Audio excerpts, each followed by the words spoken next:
Sal's house. I want to start with, how has this job changed your relationship with sports? When you were a kid, an adult, covering it, my man Josh Reed. Yeah, a lot. It wasn't that long ago that I used to rush home. It was like college football Saturday. It was like, how many games could I watch on a college football Saturday? Now, some of it has to do with where you are in the stage of life. As having kids and stuff, there's a lot more things that you have to get done, because we obviously all cover the NFL here. So, we're wrapped up in covering stuff every single day. So when there's a day for a little bit of downtime, I don't watch nearly what I used to. I just don't. To the point where there are times I catch myself and I'm like, you know what? I need to watch this game. Like, not professional, because quite frankly, fantasy football is something that we all do. So I think that kind of keeps us all involved, at least me, in professional football. But like, I can't name a dozen Major League Baseball players. Are you okay with that, though? Are you okay with that? I am. You know why? Because I don't do fantasy baseball. I have a bunch of buddies who are like, hey, we got to do fantasy baseball. When I used to do it, I haven't done it in maybe 10 years now. I used to know the backup first baseman for teams. And when I stopped doing that, I just kind of slowly went downhill. It has changed a lot. When you start that everyday grind, I don't know about you guys, but when I started that everyday grind of covering one team, the idea of decompressing and getting away a little bit, I was really important to me. It's changed for me since I came to Buffalo. I'm a Cleveland guy. I worked in 3 places in Ohio. I could watch the Indians. I could watch the Cavs. I could watch the Browns. I could watch Ohio State. I don't get to do that as much. I can do some of that. And those little pockets, Ohio State, Georgia on New Year's Eve, I was all in. Ohio State, Michigan against his stupid Wolverines, I'm all in. Cavs playoff games, when the Indians won the World Series in 2016, or when they're playing your stupid Yankees last year in the playoffs. They're stupid right now, by the way. They are stupid. I get back into those modes, but you're right. They black out Guardians games because the Major League Baseball blackout rules are ridiculous. So I haven't watched them in about 10 years except for the playoffs. I get the NBA package, so I see the Cavs. Obviously, I don't get to watch the Browns because we're doing stuff on Sundays and things like that. And honestly, with the NFL, since that's really our singular focus, I've also kind of detached myself a little bit from being all in on one team that's not this one, just to kind of not cloud the way that maybe even people view the way that I would cover a team like the Bills, because sometimes they play each other. So it's changed a little bit, but I do enjoy those moments where I find myself back into the true passionate fan, because it isn't nearly as regular as it was. Is it harder to get there, though? I don't know. I mean, I don't feel like I'm a fan. I feel like you guys are saying you don't love sports as much. Right? It sucks. And I don't want to put words in your mouth. Right? I grew up in Buffalo, right? So I'm a little bit different in the sense that I cover the team that I grew up as a diehard fan of, and I'm not that anymore. And it's funny, like, people ask me about this all the time, like, being in the space that I'm at on my podcast. It's like everybody else that's kind of in that space, we're all kind of starting to, the traditional media are starting to kind of file over into that space. But a lot of the people that live there are fans, and they're unabashed. They don't try to hide it. It's just they lean into it. For me, it happened organically. It happened naturally. I worked for the UFC for 5 years. I was in a van with Conor McGregor in Boston when he was going to fight Dennis Seaver, going over to the arena to watch him fight. Like, the shine, shine. But he was in a van down by the river with Conor McGregor. with Conor, right? That's right. I can't get into the details of what was going on in that van, but when you're that close to it, and we could all speak to it, like, we don't view Josh Allen the way that everybody that we cover the team for views him. And that's what's changed the most. When we go to the stadium, we're not going to watch the game. We're going to punch in for work.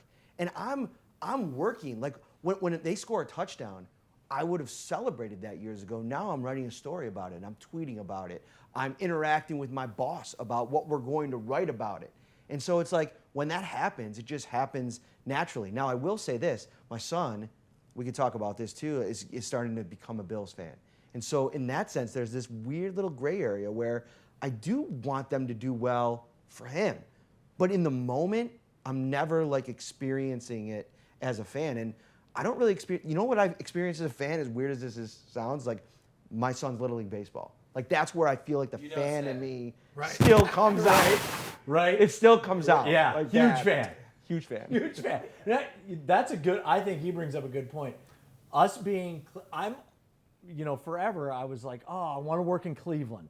That's the ultimate goal. At the end game, working in Cleveland, like back when I first started, I don't know how you feel, I'm almost glad that I don't work in Cleveland because I do get to still root for them, right? I don't know how you feel, but it is nice to have, like you're saying, we don't root for the Bills because that's not what we're here for. We're here to report on it. Whereas the Cleveland stuff, we can still root for. I'm not saying the Browns necessarily, but like the Guardians and the Cavs, we can still go to their games because we're not covering them. We can have a beer, we can sit there, we can cheer them on. Early in my career when I covered Ohio State football, I was fresh out of college. I had just dropped loads of money that I did not have to go to the national championship game, Ohio State versus Florida. We all know how that happened. It was horrible, but Unless you're a Michigan fan, then it was my pretty fandom sweet. was just peak at that moment in time.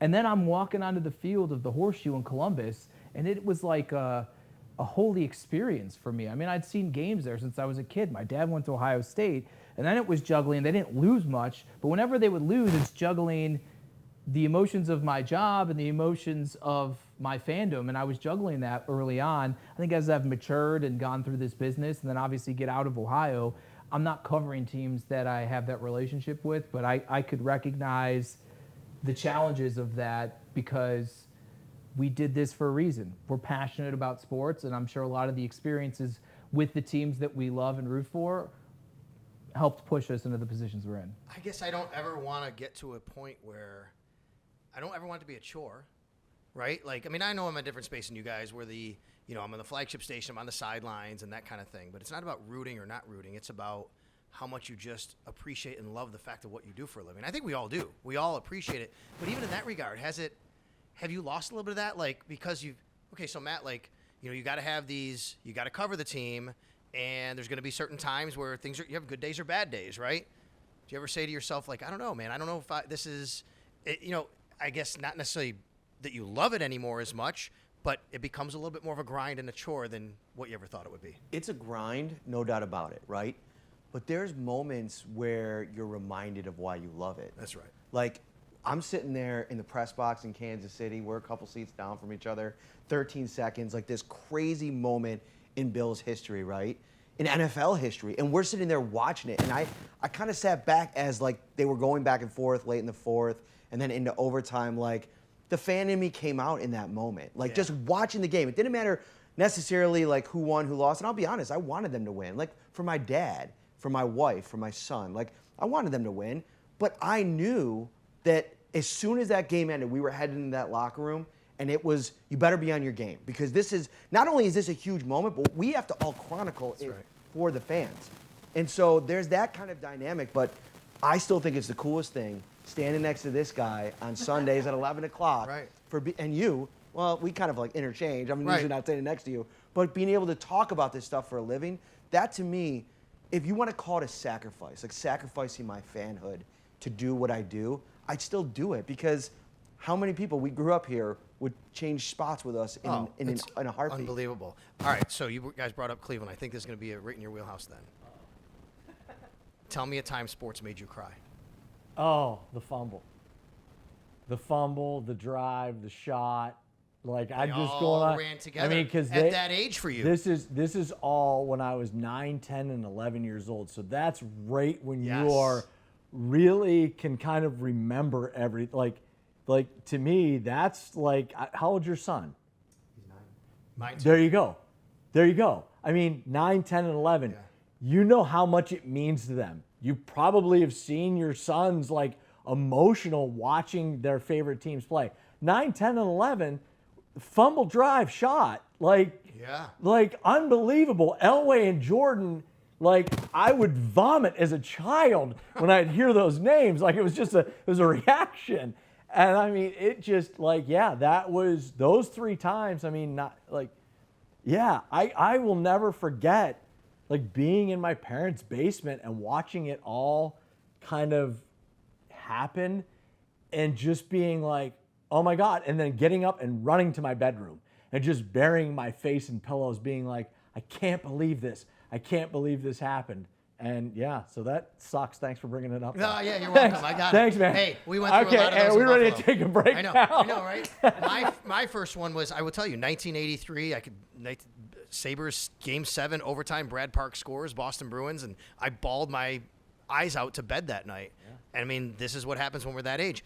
But I think it doesn't have to. I mean, I don't know if I cried when Wide Right happened, but I know that it was pretty emotional for me, John. Yeah, I don't know if I got brought to tears, but I can vividly remember sitting in a Kmart parking lot with my mom when I heard on the radio that the Browns were moving. I remember that vividly. Yeah. I remember my parents made me go to bed in '97 because the Indians Game 7 went in extra innings, and I was, 97, I was 13, and they're like, you got to go to school in the morning. And then I remember waking up because I knew they would have gotten me up had they won. And when they didn't, I asked how they, did they win? No, they blew it. There you go. I think I did cry, and I was older. I was a senior in high school when Ohio State won the national title in 2003. Tears of joy. Yeah, and we had my dad's an Ohio State alum. We had a huge party at our house, and at that point, Ohio State was not getting there all the time, and they were not in like the top 4 like they always were. They always blew it. They were always this number 1 ranked team, and Michigan would beat them. That was the story of my 90s. And then to beat the juggernaut of Ken Dorsey and all those guys in Miami in shocking fashion, I definitely ran out the house and started screaming at like midnight or whenever the game ended. My friends and I, we all piled on. So that was tears of joy. Yeah. But, 07 stunk in the championship series. I mean, I could go down a list. We both could, of just the amount of times that are this close. And I did not cry, but I was super close when the Cavs won in 16. And I was downtown and with friends in downtown Cleveland. That was just. Let me ask you, did either of you, how did you react during the decision from LeBron? How did you react? So I was working the overnight shift at a news station in Dayton, Ohio. I got up from my nap because I went to work at like midnight, and the decision was at like 9 or something, 8 or 9. I had my LeBron jersey on, and I poured a shot in front of me, and I'm like, one way or the other, we're going to take it.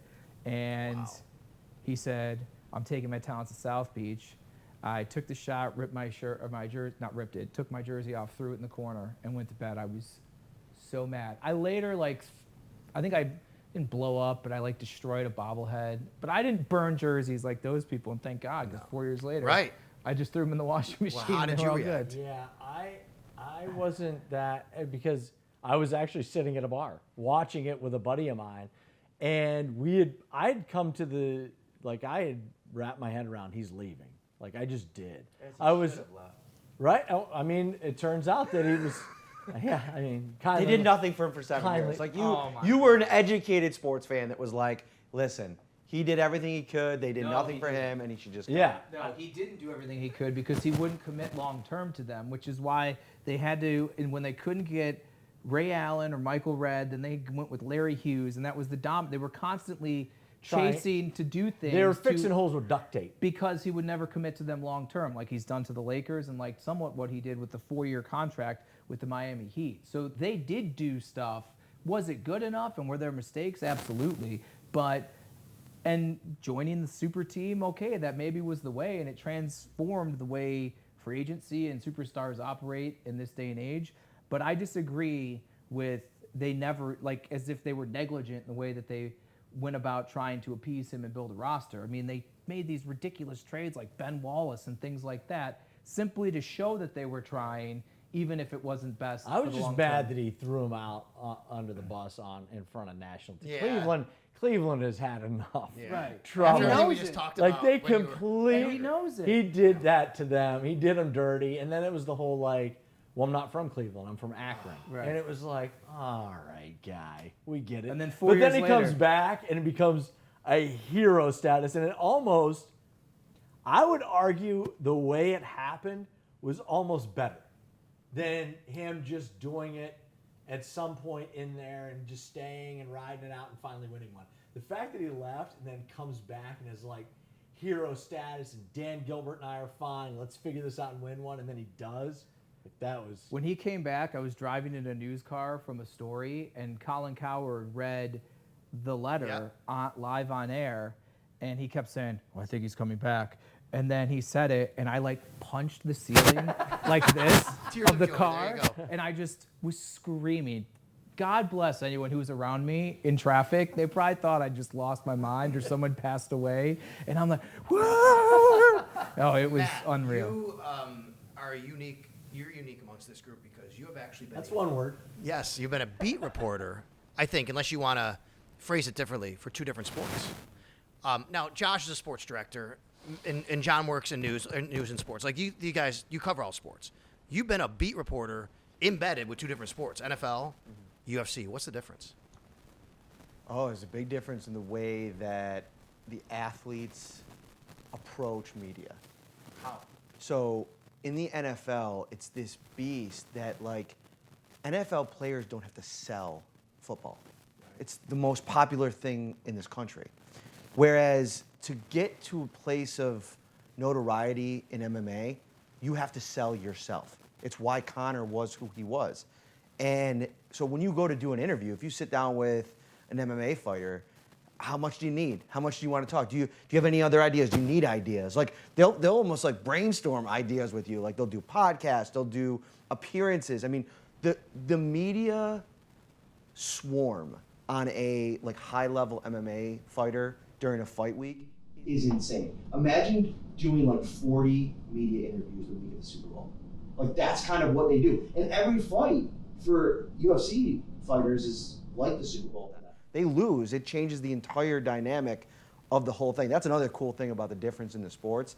Like there's never a regular season game for an MMA fighter. So, like, the NFL kind of promotes its product and its players. UFC, the individual has to basically take charge of doing that if they want. But aren't we in that space now with these guys? Like, everybody's got their own podcast now. Like, they don't have to talk to us, right? The athletes. Von Miller can just go on his Voncast and talk.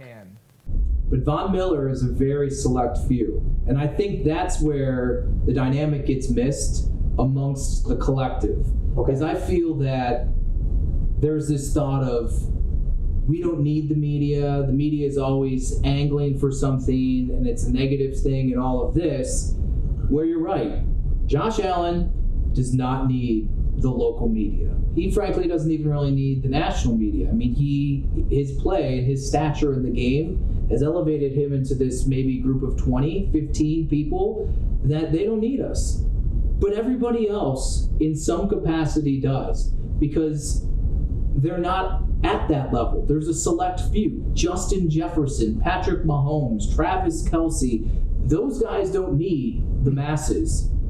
But there's 53 people on a roster, and in Buffalo, maybe you have three, four, maybe. Three. But the rest of them, to some extent, they may not act it or want to admit it, but to some extent, they need the media. There's a difference between need and want. And that's what I feel like the modern athlete doesn't understand. The media isn't this.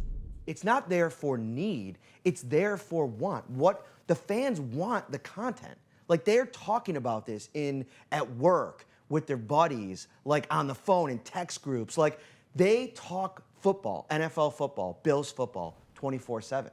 And we are the conduit to that for them in a lot of ways. And I think that that's what's muddled here, is that it's all different forms. Whether you have your own podcast, whether you are doing an interview on Good Morning Football or on It's Always Game Day in Buffalo. It's the same concept for what, the fans are getting a chance to get closer to you, get to know you more.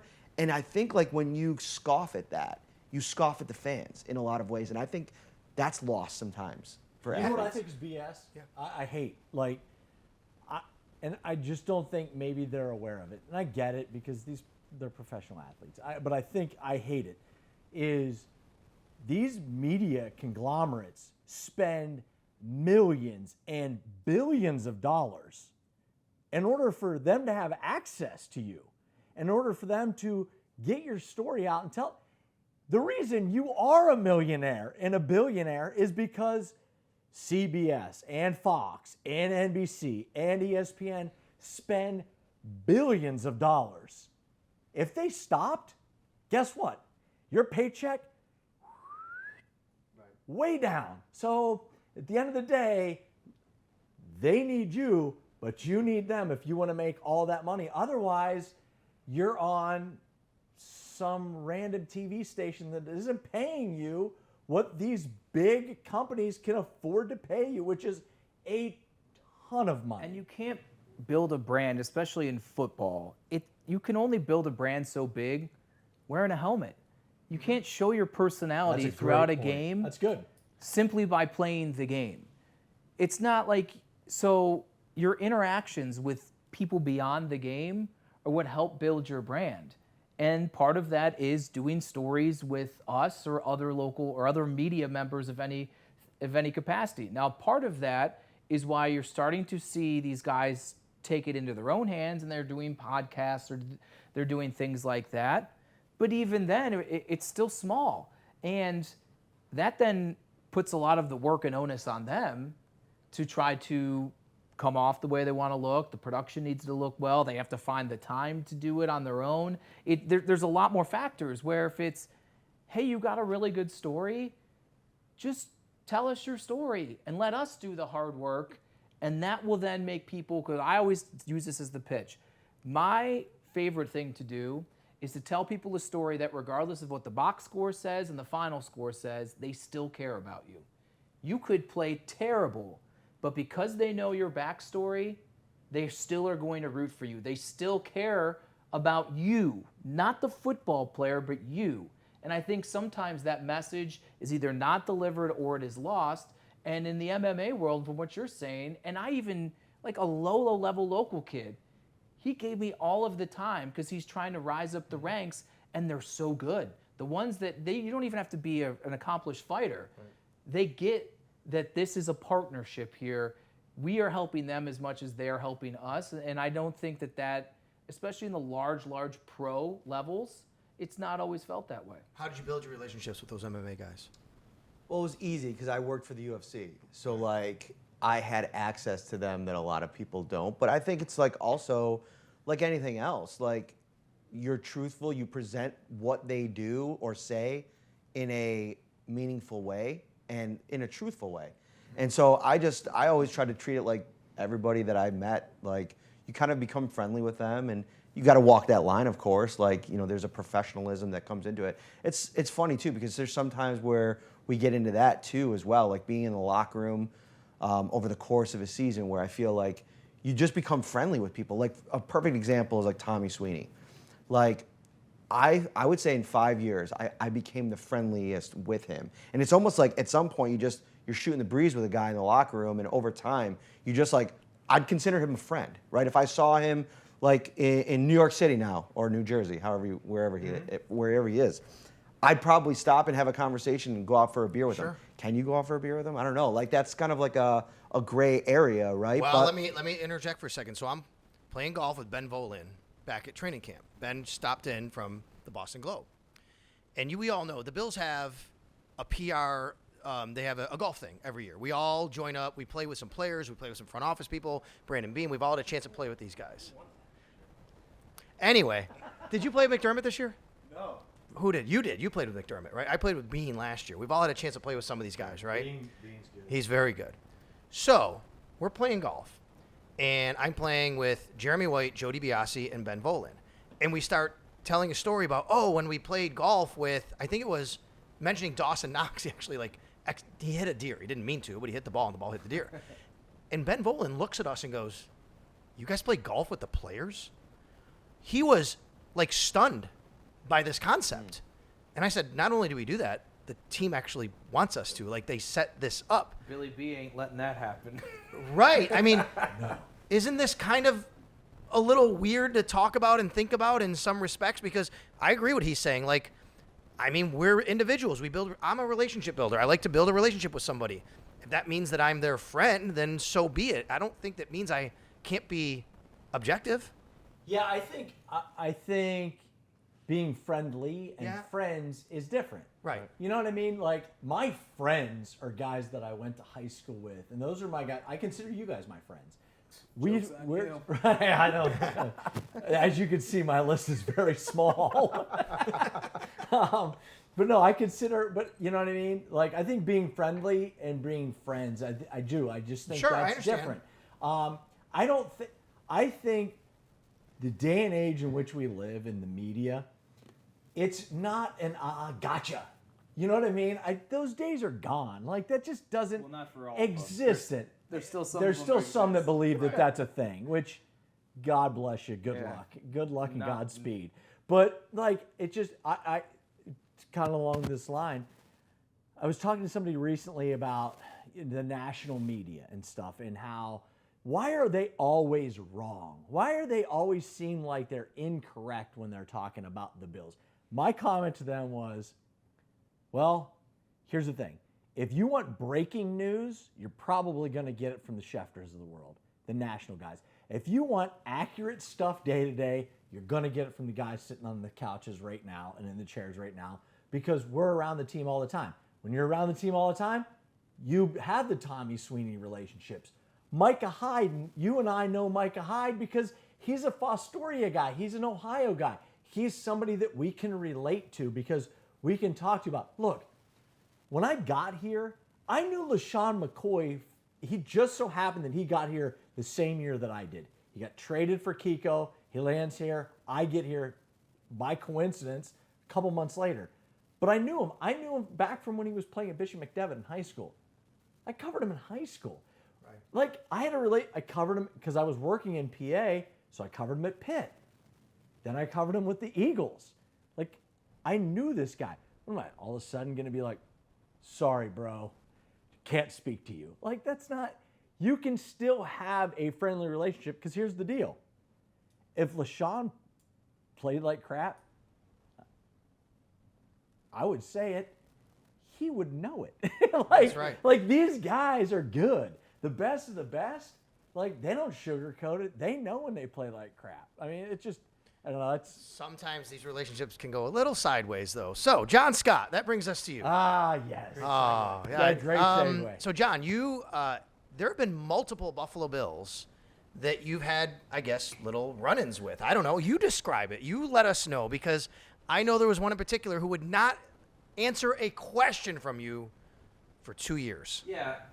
By and large, I think I've developed good relationships amongst the locker room over, this will be my 10th season covering the team. But there have been a few moments. My first year, when the Bills benched DJ Manuel for Kyle Orton, I'd been here like a couple games. I was still pretty green, and that was when the quarterback was in the locker room when you would do the press conference. And it's intimidating in there when you're not used to it. And everyone's firing questions, and I just like blurted out, why are you a better quarterback than EJ Manuel? Horrible. I mean, you talk about a terrible question. That's like I didn't mean to say it. It just was like word vomit. And he looked at me and goes, well, that's a crap question. And then I was so new that nobody knew who I was at the time. Right. But I'm hearing it in and out of every break on WGR all day, driving home. God. And everyone thought it was like Mike Rodak or Joe Biscaglia, and it was so good. I'm like, got you guys good. So that was the first one. But the big one was when Jerry Hughes in Miami, Josh Allen's rookie year, he threw that pass to Charles Clay, didn't come up with it. We could argue whose end of it was, but Jerry was ticked. And I was waiting outside the locker room, and I saw Jerry run full speed past the Bills' locker room. Now, of course, Jerry had played in Miami enough times to know where the door to the locker room was. So I followed him, and he was barking and getting face-to-face with the referee. And I got the whole thing on video. And as I'm taking the video, I'm like, this is going to blow up. Like, you know it. We've all had moments where it's like, this is going to blow up. I tweet it. Go up to Jerry afterwards. He's like, I'm not talking. Then he finally says, he's like, what are you talking about? Which was just, I had later found out PR had advised him a better way to handle that. He just chose not to do it. Weeks later, we're in New England. And Jerry hadn't talked to me. And I was talking to LaShawn McCoy, who had been hurt. And then Keith Ford was an undrafted guy. And he got the start over LaShawn. And I had asked LaShawn on Friday, do you think you're going to start? And he was so mad that I asked this question that he walked away from me. And he's like, we're done. So then come after the game, he did not start. Lo and behold, we find out he was suspended because he missed the bus. And then Keith Ford, an undrafted guy, got more carries than him. So then Mike Rodak and I are asking LaShawn, are you okay with this? And he's blah, blah, blah. I'm 5 minutes later in the locker room. LaShawn comes walking at me and goes, hey, you keep that energy when I get this rolling again. And I'm like, what? And he's just yelling at me across the locker room. And I am like, what are you talking about? And then he goes to Rodak and he goes, you too. And then Jerry turns around and goes, yeah, you always stirring up stuff. Cost my bleep 50 grand. Don't think I'm going to forget that. Wow. And I'm like, He got fined for yelling at the ref. yes. Because you had it on video. Yes. Well, let's be real. They had enough They video. had enough, that's right. Yes. It wasn't Not just that you because of tweeted me. it out necessarily. But I'm like, what world am I living in right now? This is like so peculiar. Then a year later 2 years later was COVID. 19 was fine. COVID comes around. We're doing everything through Zoom. And the Bills did it where you put your hand up. I put my hand up like, He never got called on. I put my hand up like first. And I would never get called on. And they had a new PR guy working at the Bills, and I'm like, what is going on? And he's like, I don't know, I didn't see you. I'm like, come on, bro. And then it happened like a second or third time, and I'm like, yo, what's happened? They said, go talk to this guy. And so I talked to a Bills PR guy, and he's like, yeah, so Jerry has said he won't talk to you. And I'm like, are you serious? He talked to me last year. He goes, yeah, he's not gonna talk to you anymore. I'm like, this is ridiculous. He's like, I would agree with you, but this is just what he's going to do. And then ironically, the last Zoom of Jerry Hughes' Bills career, he answered a question from me. I don't think he knew it was me, That's probably why. but he answered it. He was great. I hold no ill will towards Jerry Hughes. I don't think I did anything wrong. I think he handled it poorly, but whatever. I outlasted him, I suppose. So Wow. does that mean I win? I don't know. I don't know. Have you ever had any? And that's just it. Hold on, real quick. Yeah, go ahead. Just to add to that a little bit. Yeah. For the most part, and I think the players kind of sometimes forget this. For the most part, the players are going to come in and out of here, Yeah. and we're going to be here. Like, right? I mean, we're going to be the ones covering the team, and we're going to be our responsibility is to the fans. I know you guys brought that up already, but Jerry Hughes, you can hate us all you want. You're going to leave and go down to Houston. We're still going to be here. We're still going to be the ones trying to get the information to the fans. And the first time he banned me, I was actually trying to do a story on him giving meals away to whoever, hospital or something during COVID. Something charitable. Yeah, so the stuff. Bills had set up a Zoom, and ironically enough, my wife, because we're doing COVID, did the Zoom downstairs, and I was next in line doing it upstairs in our guest room, and PR's like, oh yeah, he had to leave. And I'm like, what? I literally, no, I heard it. It was just downstairs. And to that point, he was so, I was helping him, getting something positive out about him, and there you go. Go ahead. Speaking of these kind of funny, Yes. I have one story. I don't know if I've heard this. You I'm guys ready. probably all know it, but it was during COVID, and the Bills had just signed Josh Norman. And it was his first press conference with the local media. And it's going whatever. Josh is he's a confident guy. He's an outspoken dude. We're going through this thing, and he's talking all about, how, he's still got something left to prove, yada, yada, yada. I get up, and I'm getting ready to ask him a question. I don't even remember what the question was. But I asked the question, and he's like, I know you. I've seen you. Don't think I haven't seen you. You're up to all kinds of different shit, huh? Or something like that. Yeah. I don't remember that. I do. And I'm I like, don't remember this either. I'm like, what? Like, I mean, he's right.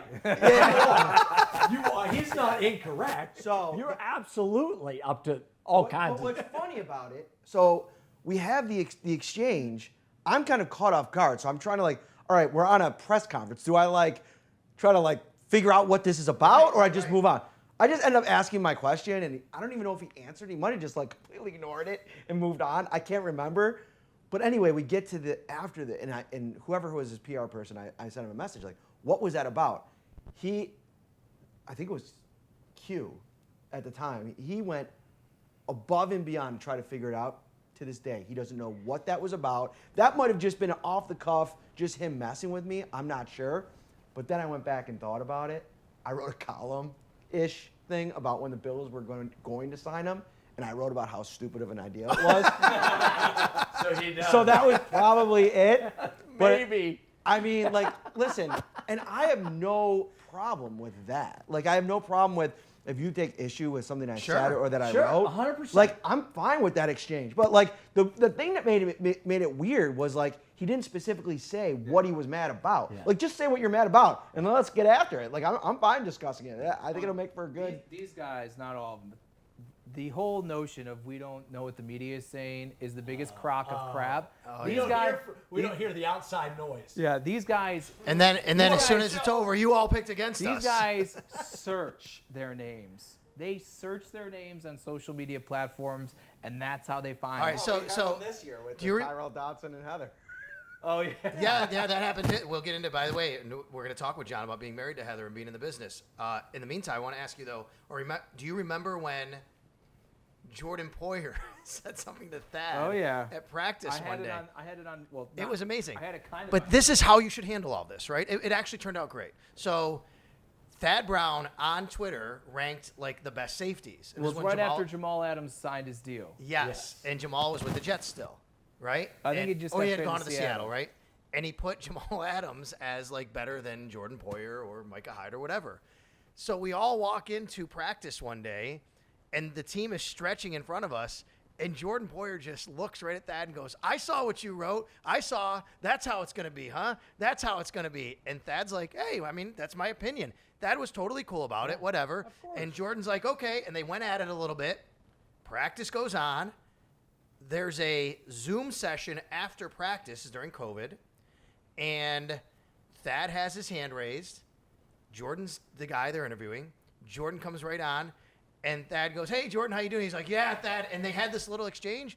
And Thad's like, it's all good. That's what you think. I totally can handle it. That's fine. And Jordan answered the question he wanted, and everything's great. And I think that's the way you got to handle something like that. 100%. I like it's fun. Otherwise, it can become mundane. Right. You want that Yes. little bit of exchange. You want friction. a back and forth. I don't even know if friction might be too strong of a word, but I think you want the tit for tat a little Yes. bit. You want a little bit of back and forth. It's fine. Guess what, Bills? Not every one of your players at every one position is ranked number one in the NFL. Right. I hate to tell you. Guess what? There are people out there that hate what I do they hate the way I do my job. I'm fine with it. Trust me, go on Twitter. You can probably look up my name. There's plenty of positivity about the way I do my job. I don't really care. All It's right. fine as long as the guy, my boss, likes it. I'm That's good. right. That's a great. I want to wrap up with talking about social media because you just mentioned all this stuff about how fans will say this or what. Fans will always side with the player. They'll always side with the team, not us. We're the media. We're the big bad media all the time. Matt, you are, I mean, like you know how to navigate the social media landscape probably better than anybody sitting here. You do a great job of it. I mean, I know I have a lot of followers, and it means a lot to me. But like every time I turn around, you're on different platforms. You're doing all this. You've kind of figured out that whole space. But do you love doing that? Is it overwhelming? And how do you handle all of those kinds of balancing things? I don't know. I honestly, every time there's a new platform, I'm like, please God, I don't know how to do this. I just want to stick with X and Twitter and what I have now. Yeah, that's a great question. I've actually never thought about if I love it. Like, because sometimes you're good at things, and do you really love it? Like, I don't know. Like, I've always recognized since Twitter kind of came onto the scene, probably when I was at UB, like back in like the middle 2000s, or right as it was going to like 2010, 2011, And so I started learning the platform and like understanding like the possibilities of being able to connect with your audience. And so I prioritize it, but I don't necessarily think I love it. And honestly, since I came back to do this job, I've really come to dislike parts of it. We have a lot of conversations, me and you, about how to handle the negative stuff on there. Because to me, how you navigate that and how you're able to compartmentalize it, it could really affect your mental. 100%. Like when people come at you and have nothing but negativity, like you could say whatever you want about it, like not affecting me, and like I know I do my job and I know what level I'm at, and I'm not going to take that and let it affect me. Sometimes it does. I'll be honest with you. Like it, you know, sometimes I'm like, oh, maybe I do suck, or maybe I am an asshole. I don't know. Like you hear that enough and you start to believe it. But I've also come to learn too about the social media piece, like especially on Twitter, X, whatever you want to refer to it as. We have the ability to amplify people that don't usually have a voice. So my take on it now is, if you come and bring that negativity to me, I'm not going to give you the option to amplify it to my audience. And that's something that me and you talk a lot about. And I think over time we've done a good job like soundboarding for each other off of that, because unless you've been in it, it's hard to really understand how much that navigating that is important. So a couple of years ago, you and I talked, like you sounds like you and Matt talked about the negativity and stuff. And I was like, I flat out told you, I was like, just ignore it, bro. I was like, you just gotta just keep moving. Yeah. Who cares? You've always been very good at that, much better than I have. Yeah, I've gotten better over the years, but you've Yeah, always I just felt been like, consistent. look, as long as I'm comfortable in my lane, and as long as I have the people that really matter, their opinions, like, are aligned with me, I'm gonna be good with it. I think it's interesting. You were talking about how Matt is really good with the different platforms and stuff. Like, one of the things that I'm wondering, and maybe correct me if I'm wrong, when you were at UFC, you needed people to look for your content. In the NFL, they're going to find it, right? So is that why maybe you're a little? I mean, because you're way better than I am. But I look at it and I'm like, I wonder if you covering UFC, kind of not at the grassroots because it had already started, but you know, you were pushing. You needed to find avenues, right, to make sure that people could find your stuff. Social media was a priority in the UFC. Yeah, every different platform, and figuring that's out lucky. a way. That's good for you. Yeah. So we had to kind of figure it all out in different video. Like I was streaming on Facebook like a full show before like we even thought about that as a possibility. So like sampling and all those different. The one that I've never figured out is Instagram.